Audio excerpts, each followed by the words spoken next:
Es poco conocido que Caterina vivió muchos años en Uruguay, donde murió a los 92 años, la última heredera de la familia Romanov, sobrina segunda y ahijada del zar Nicolau II, muerto junto con su esposa la zarina y sus 5 hijos en Ekaterimburgo por los bolcheviques el 17 de julio de 1918.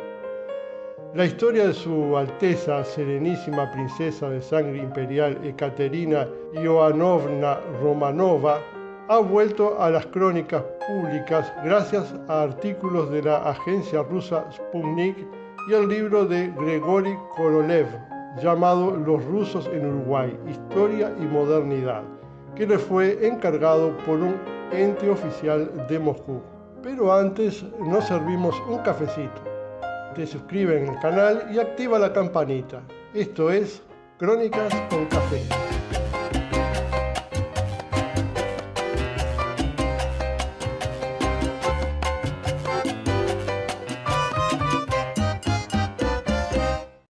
Se trata de una historia marcada por la tragedia de la represión a los aristócratas, sobre todo a los parientes de la familia Romanov, que durante 3 siglos controló el poder en Rusia hasta que fue exterminada por los vientos revolucionarios que culminaron en la toma del poder por los bolcheviques el 7 de noviembre de 1917 en el Palacio de Invierno de San Petersburgo, la capital del imperio que había sido fundada siglos antes por Pedro el Grande.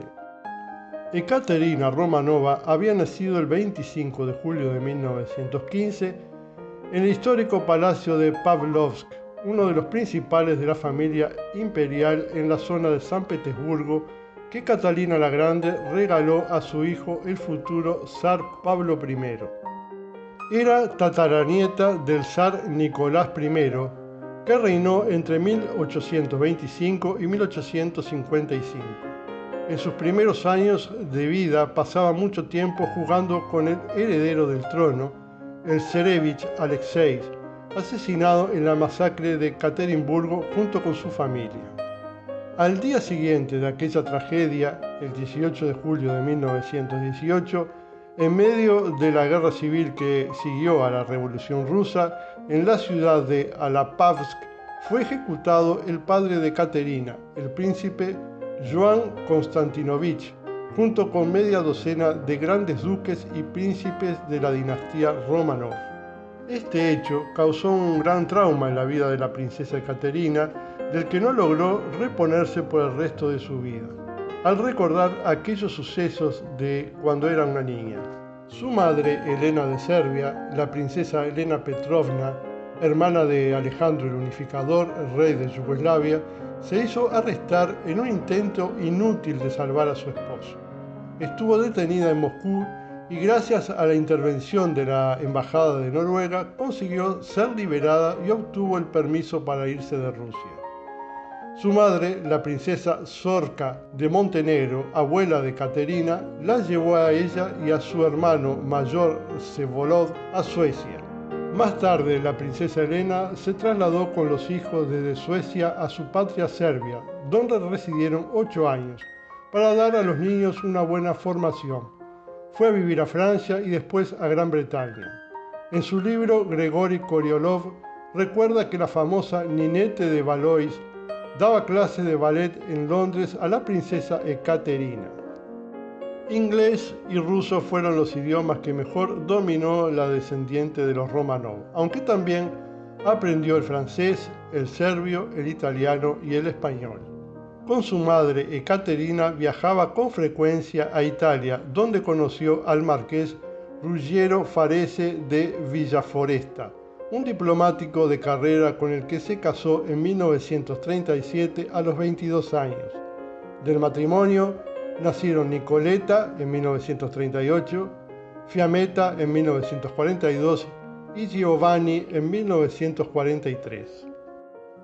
En 1963, la Cancillería italiana envió al marqués Farase como embajador a Uruguay, donde la familia permaneció hasta la muerte del marqués en 1970. En 1966, su hija mayor, Nicoleta, se casó con un empresario uruguayo y sigue residiendo en Montevideo.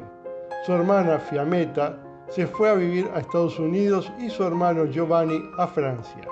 Tras enviudar, la princesa Romanova fue a vivir con su hija Fiammetta a Estados Unidos, pero visitaba con frecuencia a Nicoletta en Uruguay y veía a sus nietos. En 1981, Ekaterina decidió radicarse definitivamente en el barrio de Carrasco, en Montevideo. También iba varias veces por año a Punta del Este. Recuerdan que la princesa pintaba mucho y invariablemente tenía gatos persas, pero dedicaba la mayor parte del tiempo a educar a sus nietos y a la lectura. Era una apasionada por la música clásica y el cine. Tenía una vida social en la colectividad británica de Uruguay, escribe Korolev en su libro. La princesa puso también en el centro de su vida la fe religiosa. Desarrolló una cercanía espiritual con el padre Vladimir Slenev, sacerdote de la Iglesia Ortodoxa rusa en Uruguay, quien como ella se había criado entre los emigrados rusos. Korolev escribió que Ekaterina amaba ardientemente a Rusia y seguía con atención las noticias de su país. Escuchaba las emisiones de los discursos del presidente Vladimir Putin y se los traducía literalmente a su hija Nicoletta y a sus nietos.